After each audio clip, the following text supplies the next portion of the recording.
Staring at your phone is a vastly different experience for men versus women. A girl opens a dating app and gets buried. Messages, likes, options, noise. A guy swipes until the screen starts to feel like a wall. In a 2023 survey, women were far more likely to say they felt overwhelmed by the number of messages they got, while men were more likely to feel insecure about not getting enough. Same app, different experience. The usual explanation is culture. Dating apps broke everybody's brain. Social media made women hyper-selective. Men learned to play a numbers game.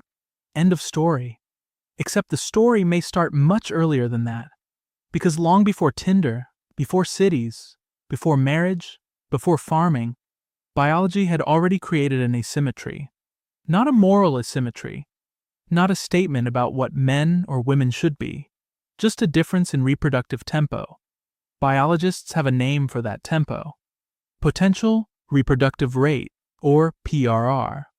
In plain English, it means how many offspring each sex could produce per time unit if mates were freely available. Not how many they actually have. Not how they feel. Not what culture permits.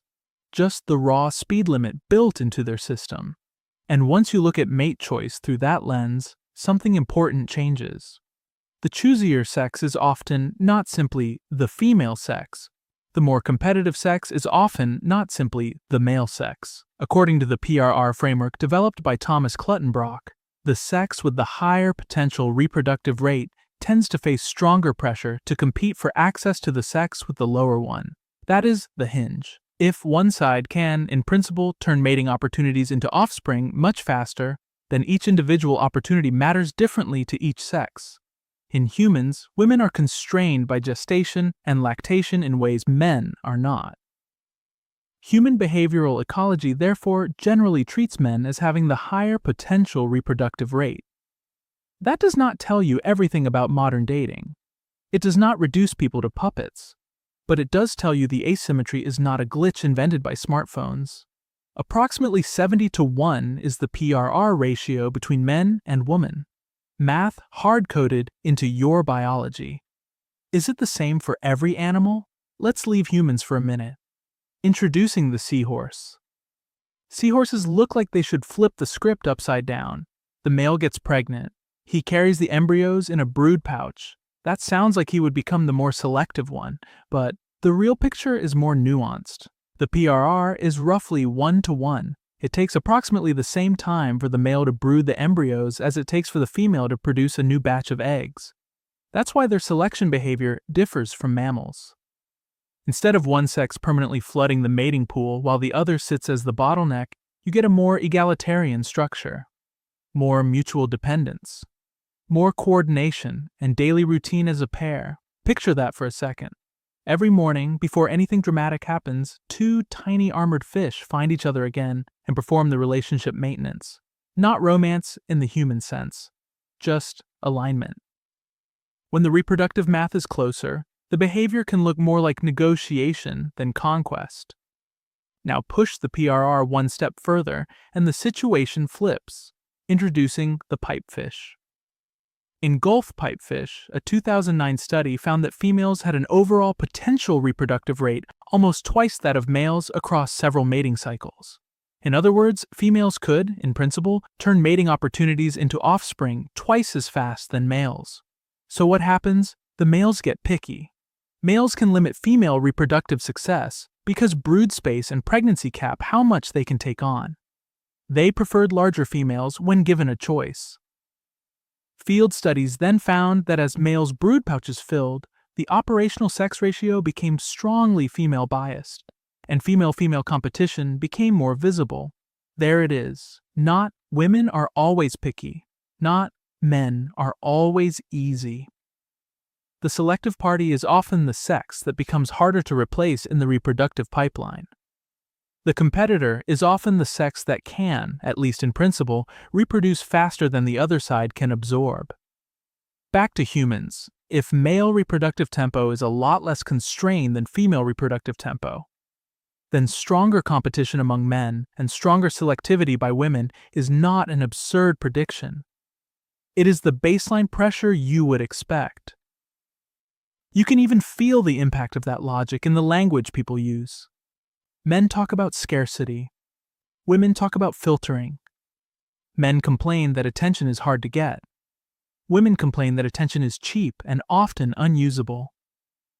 These effects are derived from a fundamental asymmetry about which side can afford to be careless and which side pays more for carelessness. But here is the real surprise. Humans are far more pair-bonded, far more cooperative, and in many contexts, far more restrained than that baseline alone would lead you to guess. Because the most surprising aspect about humans is not that dating feels selective. It is how often raw asymmetry gets negotiated down. Humans are not just an ape with a mating market. Humans build institutions around mating. We build households, inheritance systems, kin obligations, norms of fidelity, punishments, expectations, legitimacy rules, childcare arrangements, and fictional stories about what a relationship is supposed to be for. Biology defines what we desire, but culture shapes how we act. And that culture evolved around the need to care for children. Unlike other mammals, human babies take years, not weeks, to mature. They need food, protection, teaching, transport, attention, and usually more help than one exhausted parent can easily provide alone.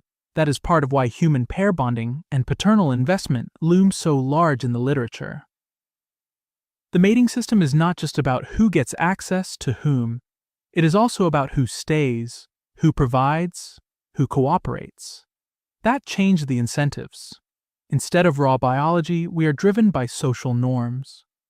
Normative monogamy spread as a cultural package because it dampened competition, reduced the pool of unmarried men, lowered violence, and redirected more male effort toward paternal investment, household stability, and productivity. In other words, human societies did not simply obey mating pressures. They started governing them. You take an underlying asymmetry and build rules around it so daily life becomes less explosive. You do not erase the biology. You bargain with it. You route it through law, religion, custom, shame, status, and economics until something more livable emerges, which is why the human case is so strange. The raw reproductive math points one way. Pair bonding, father investment, and social institutions pull the other way. And modern dating apps drop both systems into the same market and let you experience the tension directly. When you are swiping, ancient reproductive asymmetries meet very recent technologies inside a species that has spent thousands of years trying to civilize its own mating market. Biology sets the pressure. Culture negotiates the terms.